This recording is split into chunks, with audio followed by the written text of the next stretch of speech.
Gold buyers, మీ కష్టాల్లో నమ్మకమైన మీ ఆత్మీయ నేస్తం.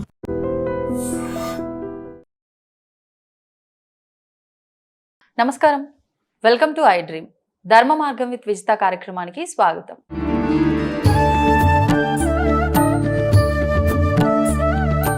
నమస్కారం అండి. నమస్తే. ఈ మధ్య కాలంలో ఎటువంటి అనారోగ్య సమస్య వచ్చినా, వ్యక్తిగతంగా వాళ్ళకి ఏ ఇబ్బంది ఉన్నా కూడా డాక్టర్లు కూడా కొంతమంది సజెస్ట్ చేస్తున్నారు, మీరు ధ్యానం చేసుకుంటే మెడిసిన్తో పాటు అది కూడా ఉంటే కొంచెం మీకు తొందరగా క్యూర్ అవుతుంది. అంటే ధ్యానం అనేది చాలా ఎక్కువగా పాత్ర పోషిస్తుందేమో అనిపిస్తుంది ప్రస్తుత రోజుల్లో. మరి ఈ ధ్యానం చేయటం అందరికీ సాధ్యపడట్లేదు, మాకు అసలు ఏకాగ్రత కుదరట్లేదు అంటారు. నిజంగా ధ్యానం వల్ల ఎన్ని ఉపయోగాలు ఉన్నాయా? కొంతమంది చెప్తారు ధ్యానం వల్ల నష్టాలు కూడా ఉంటాయని. అసలేంటి, ఒక్కసారి ధ్యానం గురించి వివరణ ఇవ్వండి. ధ్యానం అనేది మనకు పతంజలి యోగ సూత్రాల్లో మొట్టమొదటిసారిగా ధ్యాన సాధన గురించి చెప్పడం జరిగింది. యమ, నియమ, ఆసన, ప్రాణాయామ, ప్రత్యాహార, ధారణ, ధ్యాన, సమాధి అనే 8 అంగాలు. అందులో 7వ అంగంగా ధ్యానం అనేటటువంటి సాధన చెప్పారు. ఓకే. అంటే 7వ అంగము అంటే ఈ 6 సాధనలు సోపానాలు నువ్వు దాటితేనే కదా దాన్ని చేయడానికి అర్హుడివి. నీకు యమము తెలీదు, నియమము తెలీదు, ఆసనము తెలీదు, ప్రాణాయామం తెలీదు, ప్రత్యాహారం తెలీదు, ధారణ తెలీదు. తెలియకుండా వాళ్ళు ఎవరో చెప్పారు కాబట్టి ధ్యానం చేసేస్తానని కూర్చుంటాం, కళ్ళు మూసుకుంటాం. కళ్ళు మూసుకున్న తర్వాత జరిగే ప్రపంచం ఏంటి నీకు తెలుసా? 100 ఆలోచనలు వస్తాయి. ముందు గతానికి వెళ్తావు, ఫస్ట్ ఒక జర్నీ నడుస్తుంది. తర్వాత భవిష్యత్తుకు పోతావు, జర్నీ చేస్తావు. తర్వాత అంతా అయిపోయిన తర్వాత ఇప్పుడు ప్రెజెన్స్కి వస్తావు. నొప్పులు వస్తాయి కాబట్టి ఈలోపు 10 నిమిషాలు కూర్చునేసరికి ఆ నొప్పుల దగ్గరకు వచ్చేస్తుంది మనసు. ఇక అప్పుడు కళ్ళు తెరిచి అటు ఇటు చూస్తావు. అందరూ చేస్తున్నారంటే మళ్ళీ కళ్ళు మూసుకొని అట్లా అట్లా అట్లా కులికిపాటు పడతావు. అందరూ లేచి అమ్మయ్య అందరూ లేచారనుకో ఇటు ధ్యానం చేసి అబ్బా బాగా చేశానండి అంటూ. ఈ ధ్యానానికి రిజల్ట్ ఎలా వస్తుంది? ఇంకా సప్రెస్ చేసావు కాబట్టి, ఇంకా ఒత్తిడికి గురయ్యావు కాబట్టి దానివల్ల రుగ్మతలు వస్తాయి, బీపీలు పెరుగుతాయి. నేను ఇది 10 సంవత్సరాల క్రితమే చెప్పాను, ఇట్లా ధ్యానాలు చేయడం వల్ల నష్టాలు ఎక్కువ వస్తాయని. ఇప్పుడు రీసెంట్గా డాక్టర్స్ కూడా చెప్తున్నారు, వాళ్ళు టెస్టులు చేస్తారు కదా, ధ్యానం చేసిన తర్వాత బీపీ పెరుగుతుంది, బ్లడ్ ప్రెషర్ పెరుగుతుంది.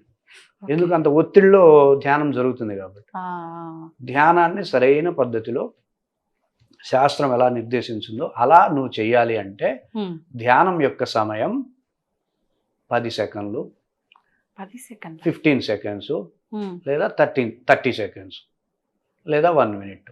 ఇక మహా అయితే 12 మినిట్స్, మ్యాక్సిమం 12 మినిట్స్, అంతే. Minimum 30 seconds. ఇలా ధ్యానం చేస్తే అంటే స్టార్టింగ్ స్టేజ్ కదా, ఎండింగ్ స్టేజే చెప్తున్నాను. ఎండింగ్ స్టేజ్ మేము ధ్యాన సాధకులు మేము పరిచయం చేసాము, వాళ్ళతో సహజీవనం చేసిన రోజులు ఉన్నాయి. అంత పెద్ద ధ్యాన సాధకులు కూడా గంటలు ఎక్కడా ధ్యానం చేయాలి, 2 నిమిషాలు అంతే అయిపోయింది. చేయండి, మీరు చేయండి, ఇప్పుడు చేయండి. అసలు అంత తొందరగా ఎక్కడ చేయండి చెప్తాను మీకు. అంటే ఊరికే కళ్ళు మూసుకోవడమేనా? బ్రీత్ ఇన్ బ్రీత్ అవుట్ అంతే. Breathe in breathe out. కళ్ళు తెరవండి. ఎలా ఉంది? హాయిగానే ఉంది, ఏ ఆలోచనలు రాలేదు. ఇప్పుడు గంట సేపు ఇలా చేస్తే ఎట్లా ఉంటుంది? ఎవడు చేయమన్నాడు నేను గంట సేపు చేయలేని వాడివి? 2 సెకండ్లు చేయి, 5 సెకండ్లు చేయి, వెంటనే రీఫ్రెష్ అయిపోతుంది. అలా ఎన్నిసార్లైనా చేసుకోవచ్చు, ఎన్నిసార్లైనా చేయొచ్చు, డిస్టర్బ్ గా అనిపించిన ఎన్నిసార్లైనా చేయొచ్చు. కాసేపు అలా. ఇది సరైన పద్ధతి. ఇది సరైన పద్ధతి. 12 నిమిషాలు, మాక్సిమం 12 నిమిషాలు, minimum 30 seconds. 1 breathe in 1 breathe out. మీరు ఇలా చేస్తే, ధ్యానం చేస్తే నష్టాలు రావు, కానీ లాభాలు రాకపోయినా సరే నష్టాలు రావు. మరి లాభాలు రావాలంటే ప్రాపర్ వేలో మెడిటేషన్ చేయాలి. అది ఎలా అండి? అది కొంచెం లెంతీ టాపిక్. ధ్యానం మనం భగవద్గీతలో ఉండేటటువంటి ధ్యాన విధానం, పతంజలి యోగ సూత్రాల్లో ధ్యాన విధానం, క్రియాయోగాలో కూడా ధ్యానం ఉంటుంది. ఎనర్జీస్తో సమన్వయం చేసుకుంటూ మనకి ఈ ముద్రలు ఇవన్నీ ఉంటాయి. ఈ పరిజ్ఞానం మొత్తం వస్తే మీరు ప్రాపర్ మెడిటేషన్ చేయగలుగుతారు.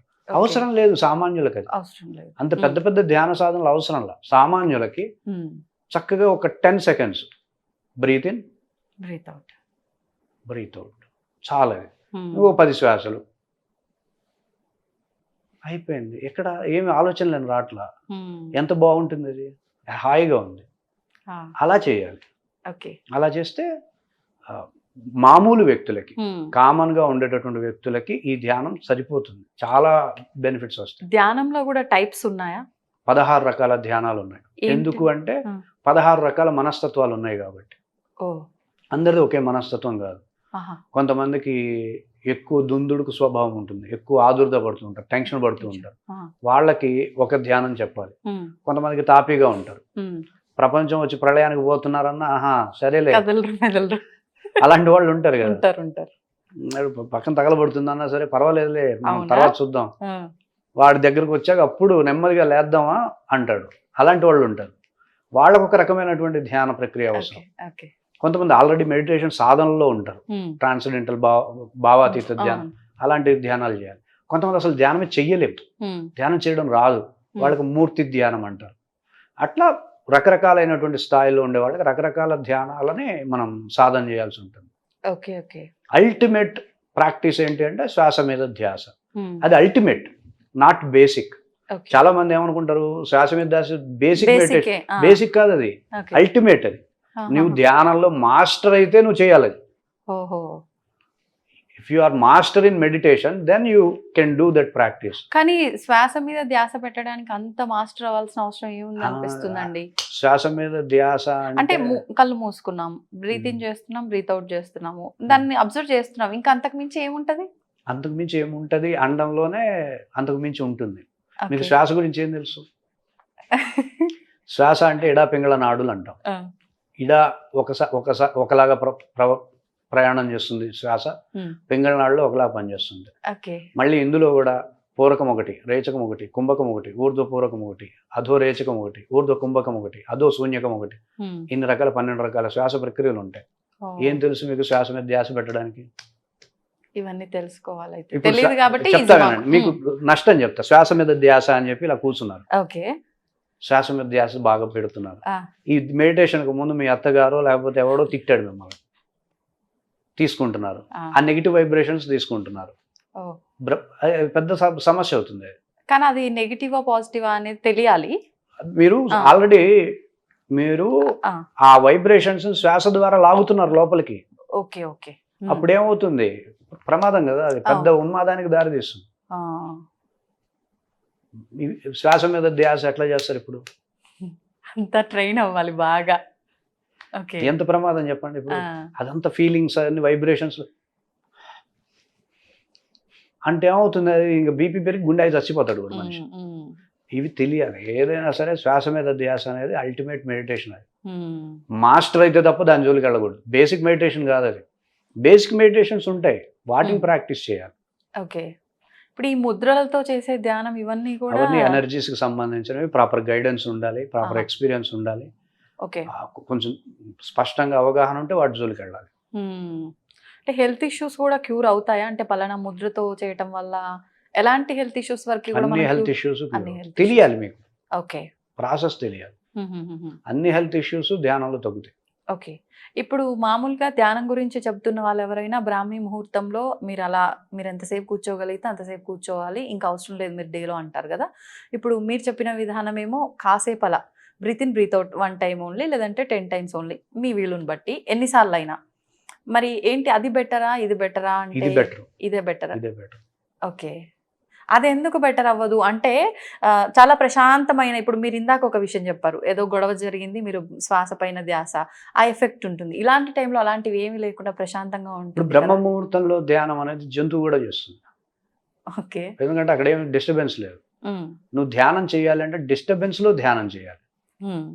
డిస్టర్బెన్స్ లో ఆ డిస్టర్బెన్స్ లేకుండా ఉండే విధంగా నువ్వు ధ్యానం చేయగలగాలి. దాన్ని ధ్యానం అంటారు. అసలు డిస్టర్బెన్సే లేదు, పొద్దున్నే హాయిగా 1 గంట సేపు చేస్తానంటే అది కాదు ప్రయోజనం. నీ చుట్టూ డిస్టర్బెన్స్ ఉన్నప్పుడు నువ్వు చేయాలి మెడిటేషన్, చేయగలగాలి. అది కదా మెడిటేషన్ అంటే. ఇప్పుడు ఏ సమస్య లేనప్పుడు నేను బాగున్నా అది కాదు, సమస్య ఉన్నప్పుడు నువ్వు స్థిత ప్రజ్ఞతో చూపించాలి. మెడిటేషన్ అనేది సమస్య ఉన్నప్పుడు నువ్వు ధ్యాన స్థితికి రావాలి. దానికి ఇది ఉపయోగపడుతుంది. బ్రహ్మముహూర్తంలో ఎవడైనా చేస్తాడు ధ్యానం. ఇప్పుడు ఇందాక 1-2 చెప్పారు. ఇంకా ధ్యానం మనం సరైన పద్ధతిలో ఒక గైడెన్స్ లేకుండా చేయటం వల్ల నార్మల్గా కలిగే నష్టాలు ఏంటి? ఉన్మాదం అవుతుంది, పిచ్చెక్కుతుంది.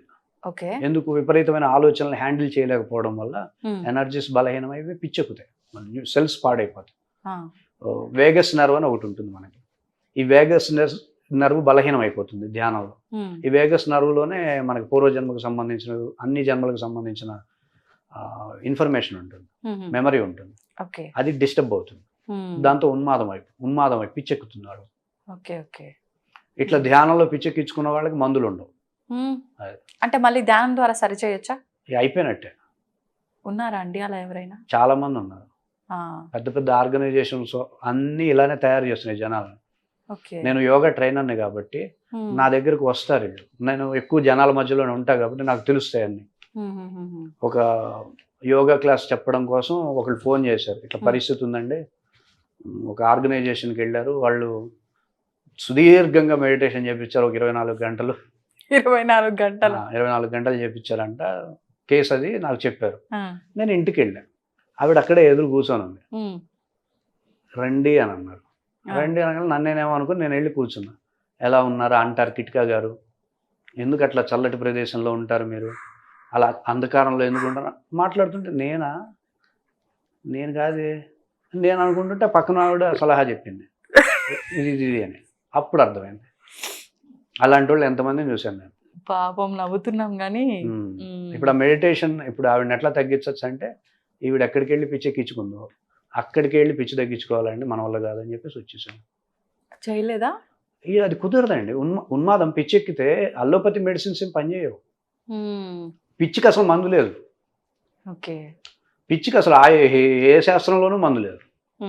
ఎందుకు, ఏదైనా స్పృహలో ఉంటే ఏదైనా చేస్తాం. అవును.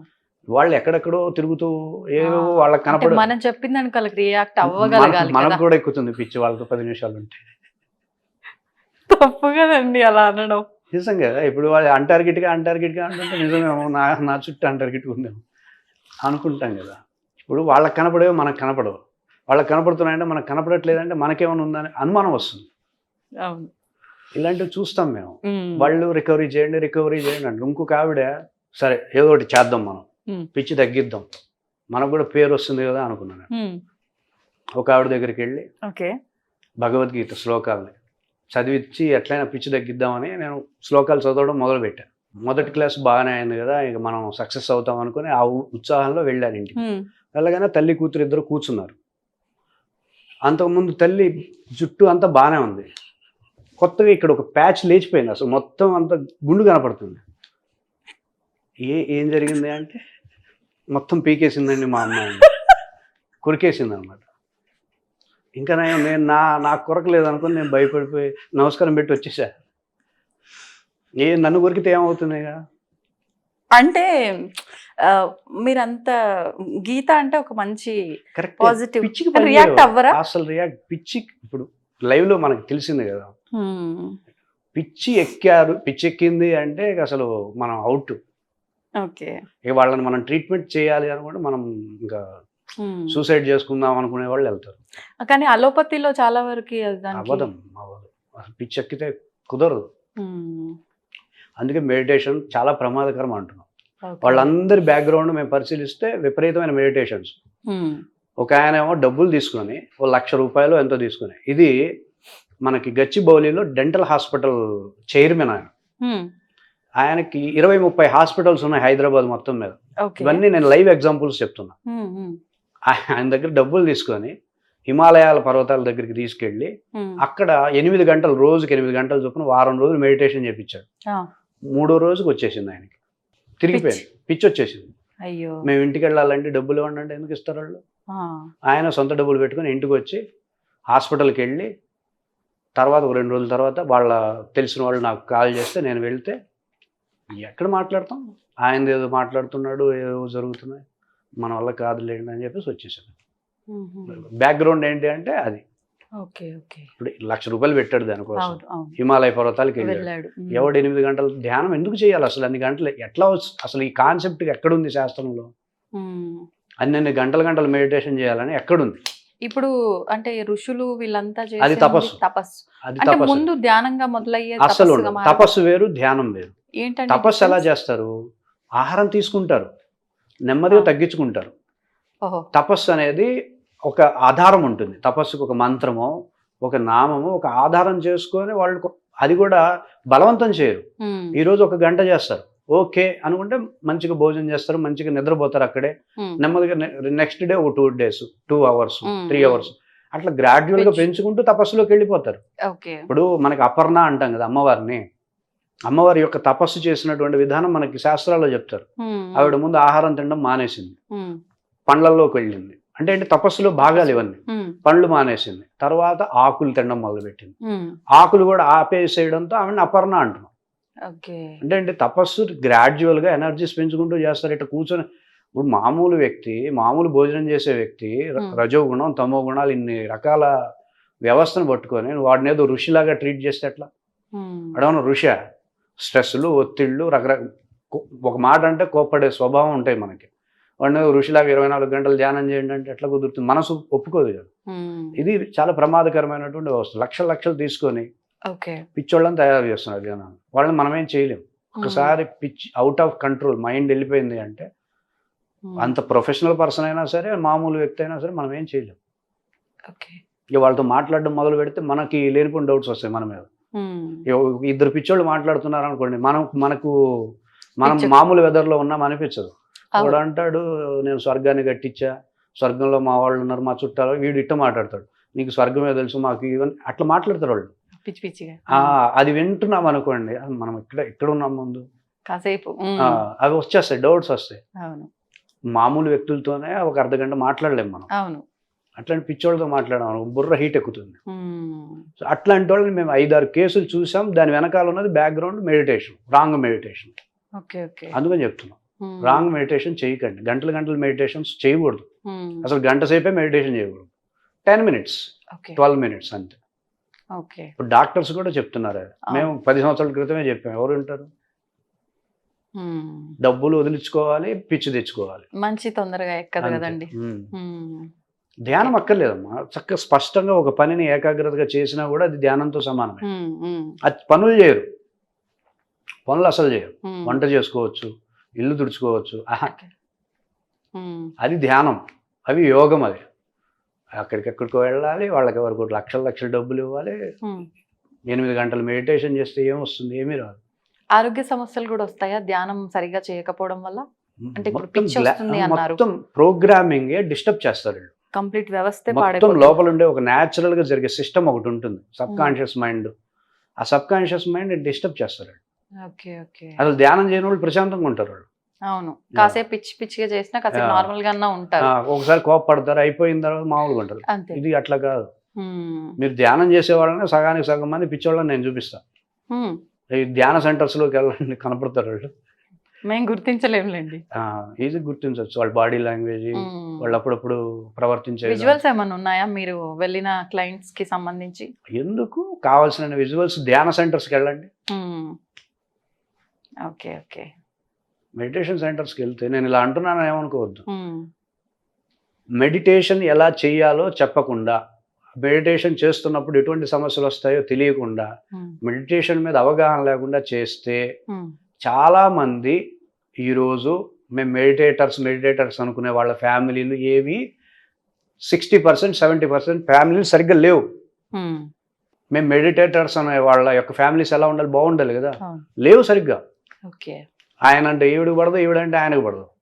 ఎందుకు? మేము ధ్యాన మాస్టర్ అంటది ఈవిడ, నేను అంతకంటే ధ్యానం. వీళ్ళిద్దరు కొట్టుకునేటటువంటి ధ్యానం మొత్తం అంతా. జుట్లు పిక్కుంటారు ఇంట్లో, పిల్లల్ని సరిగ్గా పెంచరు. ఇవన్నీ చూస్తున్నాం మేము. మెడిటేటర్ అంటే గర్వం ఉండకూడదు నీకు. నేను సరైన ధ్యానం చేస్తున్నాను, నీకు ఎందుకు గర్వం? ఎందుకు? మేము ధ్యాన మాస్టర్ అది చెప్పాల్సిన అవసరం ఏముంది? అదే సరిగ్గా పిచ్చని అర్థం కావట్లేదు. మేము ధ్యాన మెడిటేటర్ మాస్టర్స్ అనడంలోనే అది పిచ్చి. ధ్యానం చేసేవాడు ఎట్లా ఉంటాడు? శివుడిలాగా ఉంటాడు, నిరాడంబరంగా. వాడి జోలికి వస్తే, ఆయన జోలికి వస్తే జ్ఞానం ప్రదర్శిస్తారు. కానీ ఈ అనవసరంగా అతిగా మాట్లాడడం ఇవన్నీ ఉండవు కదా. సో మెడిటేషన్ అనేది proper way 10 seconds 2 minutes 1 minute 12 minutes వరకు చేయొచ్చు ప్రాపర్ గా.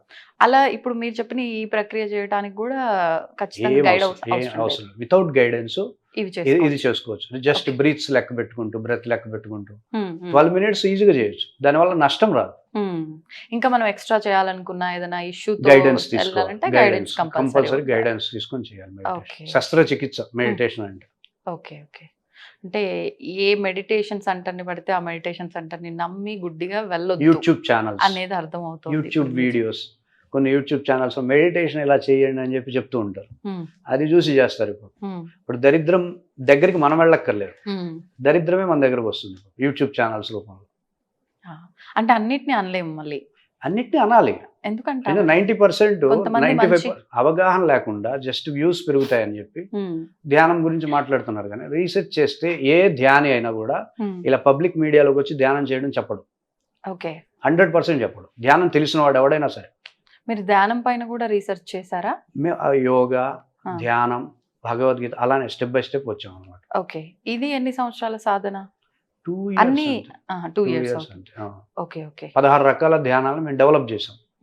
అంటే నేను డెవలప్ చేయలేదు, కనెక్ట్ చేయడం అనమాట. ఎవరికి ఏ ధ్యానం ప్రాపర్గా పనిచేస్తుంది అనేది ట్రైనింగ్ ఇచ్చాం. ఓకే, బాగుంది. అంటే మీరు క్లాసెస్ కూడా చెప్తుంటారా? స్టూడెంట్స్ ఉన్నారా మీకు, లేకపోతే ఏంటి? నాది చిద్గురు గీత అనే యూట్యూబ్ ఛానల్ ఉంటుంది. నా సెషన్స్ పబ్లిక్ లోనే ఉంటాయి, పబ్లిక్ ఫార్మేట్ లో ఉంటాయి. నన్ను కలవకుండానే నా వీడియోలు చూసి ప్రాక్టీస్ చేసే వాళ్ళు ఉంటారు. వాళ్ళు కాల్ చేస్తారు, బాగుందండి, బాగా చెప్తున్నారు. ఓకే, యోగా క్లాసెస్ కూడా ఉంటాయి? యోగా అయిపోయింది, ఆఫీసు. ఓకే, ఎందుకనండి? వాళ్ళు చాలా మంది చెప్తున్నారు యోగా క్లాసు. ఎవరి వెర్షన్ వాళ్ళదే కదా. కరెక్టే, కానీ ఇంకా యోగా మీద అప్పుడు చెప్పాం. గతంలో 10 సంవత్సరాల క్రితం యోగా క్లాసులు బ్రహ్మాండంగా తీసుకున్నాం. మీకు చెప్పాలి, ఆంధ్ర తెలంగాణలో డబ్బులు తీసుకుని యోగా స్టార్ట్ చేసింది నేనే. నేను క్లాసులు చెప్పేటప్పుడు అందరూ ఫ్రీ, అందరూ ఫ్రీ యోగా క్లాసులు. ఓకే, కాస్త లైట్ గా అమౌంట్ తీసుకొని యోగా క్లాసులు లైట్ గా అంటే ఎంతో, కొంచెం అమౌంట్స్ గురుదక్షిణ తీసుకొని క్లాసులు స్టార్ట్ చేసాం. ఓకే, బెస్ట్ రిజల్ట్స్ ఇవ్వాలి కదా మేము, రిజల్ట్ ఓరియంటెడ్. ఓకే, రిజల్ట్స్ ఇవ్వకుండా నేను నాకు ఇవ్వండి అని అడగలేం కదా. రిజల్ట్స్ ఇచ్చి, రిజల్ట్స్ చూపిస్తూ ఓకే, క్లాసుల కన్నా నిప్పులు యోగా ద్వారా తగ్గించడం, వెయిట్ లాస్ అవ్వడానికి బ్రీత్ ప్యాటర్న్స్ ఇవ్వడం, ఎక్కువ శ్రమ చేయక్కర్లా. జస్ట్ ఒక బ్రీత్ ప్యాటర్న్ ప్రాక్టీస్ చేస్తే సన్నబడవచ్చు, ఒక బ్రీత్ ప్యాటర్న్ ప్రాక్టీస్ చేస్తే లావ్ అయిపోవచ్చు. అంటే ఫుడ్ రెగ్యులర్ గా మీరు ఏం తినాలో అదే తింటూ జస్ట్ 1 బ్రీత్ ప్యాటర్న్ ఉంటుంది. అది ప్రాక్టీస్ చేశారంటే సన్నబడిపోతాం. ఎంతసేపు చేయొచ్చు అది రోజు? బ్రీత్ ప్యాటర్న్ 24 గంటలు చేయొచ్చు మనం, అలసిపోం. ఓకే ఓకే, ఇప్పుడు ఎక్సర్సైజ్ అనుకోండి, పొద్దున 1 గంట సేపు చేస్తాం, ఆ వార మధ్యాహ్నం పూట తినేస్తాం, అయిపోతుంది. ఇక్కడ అట్లా ఉండదు. బ్రీత్ ప్యాటర్న్ అనేది ఎట్లా ఉండదు, 24 hours ప్రోగ్రామ్ అనమాట. ఈజీగానే అలవాటు అయిపోతుంది. ఆ బ్రీత్ ప్యాటర్న్ ఏం చేస్తుంది, వెయిట్ లాస్ చేసేస్తుంది. ఎందుకనండి మరి? అంటే రిజల్ట్లు ఇవ్వలేక ఆపేశారా, లేకపోతే మీరు ఎందుకు మరి ఒకటి అలా సక్సెస్ అవుతున్నప్పుడు దాన్ని కంటిన్యూ చేయొచ్చు కదా? మీరు ఆపేయడం వెనకాల ఉద్దేశం? లేదు, అది అయిపోయింది, సక్సెస్ అయిపోయామంటే ఇంకా దాని వైపు చూడబుద్ది కాదు. అంటే దాన్ని అవసరం ఉన్న వాళ్ళు చాలా మంది ఉంటారు కదా, వాళ్ళకి మీ సర్వీస్ ఇవ్వటం కోసం దానికంటే బెస్ట్ చూస్తాం కాబట్టి ఇప్పుడు వీటన్నిటికంటే బెస్ట్ భగవద్గీత. ఓకే, ఇప్పుడు అది ఇచ్చేవన్నీ, ఇప్పుడు ఆ LKG రిజల్ట్స్ కూడా భగవద్గీత ఇస్తుంది. బ్రెత్ కంటే సౌండ్ ఇంకా ఎనర్జీ కదా. Sound is more energetic thing. సంతోషం అండి, చాలా చక్కగా వివరించారు. అంటే గీతకు సంబంధించి అయినా సరే, ధ్యానానికి సంబంధించి అయినా సరే, కొత్త విషయాలు మీ ద్వారా తెలుసుకున్నాము. మరొక మంచి ఎపిసోడ్లో మరిన్ని విషయాలు మీ ద్వారా తెలుసుకోవాలని ఆశిస్తూ నమస్తే, ధన్యవాదాలు. And for more videos, please subscribe to iDream channel. Subscribe to iDream Media. Please subscribe to iDream. Please subscribe to iDream. Please subscribe iDream. And please subscribe to iDream. For more videos, subscribe to iDream. please like, share and subscribe to the channel. Congratulations, iDream. Subscribe to iDream. Subscribe to iDream. So subscribe to iDream Media. iDream ki iDream team andarki huge congratulations. Please subscribe iDream Media. Please subscribe to iDream. Subscribe iDream. Please subscribe to iDream. iDream అంటే నా కళల ఛానల్ను subscribe చేసుకున్న నోరు తిరుగుతలేదు, మీరైతే గంట గుర్తు కొట్టండి. For more such videos, please subscribe to iDream. Subscribe to iDream. Please subscribe to iDream. Please subscribe iDream Media. Please do subscribe to iDream. Please subscribe to iDream Media. For best entertainment and information, please subscribe iDream. And don't forget to subscribe to iDream.